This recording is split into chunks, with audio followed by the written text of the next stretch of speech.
legendary king of pop, Michael Jackson, passed away on Thursday. Michael Jackson died June 25th, 2009, from a drug overdose. The district attorney has charged Dr. Conrad Murray with involuntary manslaughter. Guilty. Dr. Conrad Murray was held solely responsible for Michael's death. The court imposes the high term of 4 years imprisonment in this case.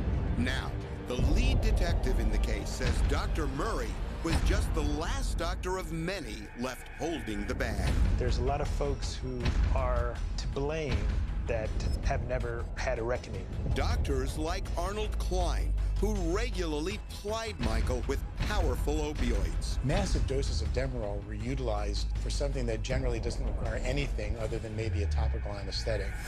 Michael's ex-wife, Debbie Rowe, worked for Dr. Klein for years and says her ex-boss was a real-life Dr. Feelgood. There's a number of people that have died from their addictions, and in some way I was part of it.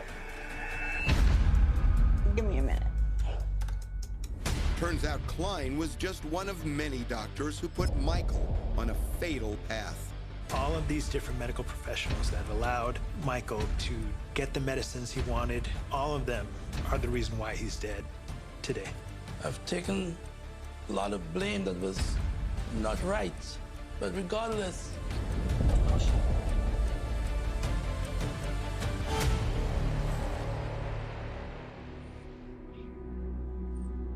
I will always love Michael.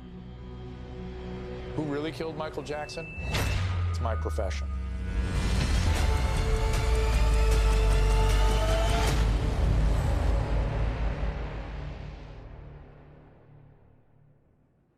I need an ambulance as soon as possible, sir. We have a gentleman here that needs help, and he's not breathing. We're trying to pump him, but he's not. Okay. We quickly learned from a couple of sources that he went into cardiac arrest. He was rushed to UCLA Medical Center. So we started getting word from our sources that Michael Jackson was dead at the house. So it was really weird that they still rushed him down to UCLA Medical Center. And it was just after 2 in the afternoon that we posted the story. Michael Jackson had died.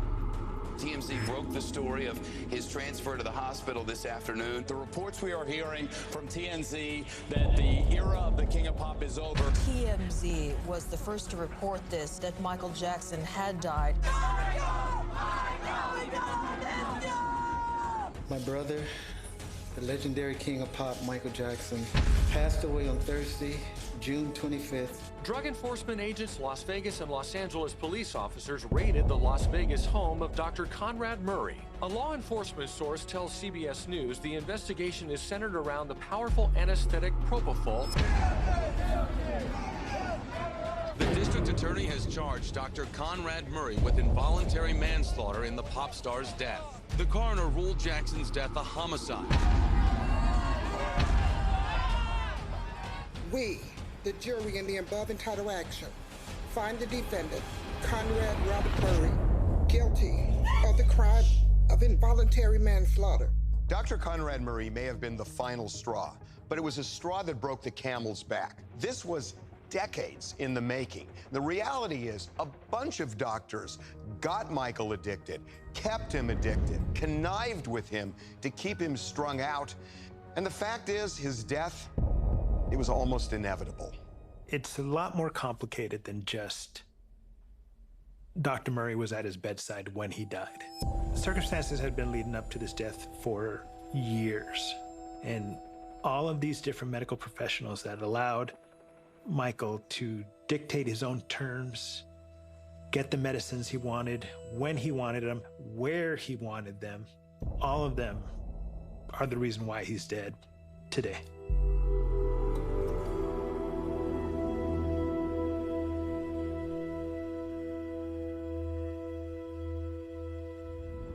My name is Orlando Martinez. I am a detective with the Los Angeles Police Department, Robbery Homicide Division.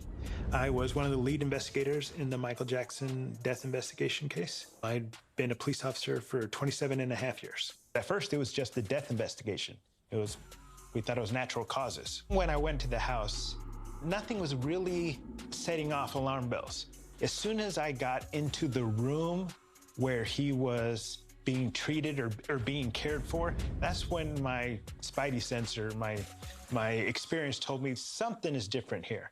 So from the start, we had heard that Michael was being fueled with drugs. Frankly, we knew this because he was going to a Beverly Hills dermatologist named Arnold Klein just about every day in the 2 months leading up to his death. And he would go in there for about 3 to 4 hours, and when he came out, it was absolutely bizarre. We had these videos of him interacting with fans and paparazzi, and he looked like a zombie. Do you like the doll, Michael? What do you think of the doll? Yeah, I love it. All right, come on, guys. I want one. Okay. The day after Jackson's death, the coroner went to the house, and that was the first time we heard about propofol. My name is Ed Winter. I was the assistant chief for the Los Angeles County Department of Coroner. I was there just under 17 years. I oversaw the high-profile cases, and I was called out the day that Michael Jackson was found unresponsive, was transported to the hospital, and passed away. We were able to recover large, I describe it almost as Gatorade-size bottles of propofol in the residence. I'm Dr. Drew Pinsky. I'm a board-certified internist and addiction medicine specialist. I'm a fellow at the American College of Physicians. I was the program medical director for a chemical dependency unit at Las Encinas Hospital. Let me be clear. Propofol is not a sleep medication. It's an anesthetic. You are completely shut down while you're on that medication. You are not going through normal sleep cycles, restorative sleep. You are on a profound anesthetic. The fact that that was stored and administered in a private residence, not specifically in a hospital or surgical center, can't imagine how that happened. There's a place called Applied Pharmacy Services, which was in Las Vegas. Over the course of April, May, and June, they shipped over 4 gallons worth of propofol to Dr. Murray's girlfriend's house for him to use to help keep Michael Jackson asleep every single night. I mean, it's amazing that Mr. Jackson hadn't passed away sooner. Dr. Murray told cops propofol was nothing new in Michael's life. One of the things that Dr. Murray told us was that Michael had an affinity for the propofol, which he called milk, because it's a white liquid, and that Michael had been using it to help him get rest and get sleep for years since he had discovered it in Europe.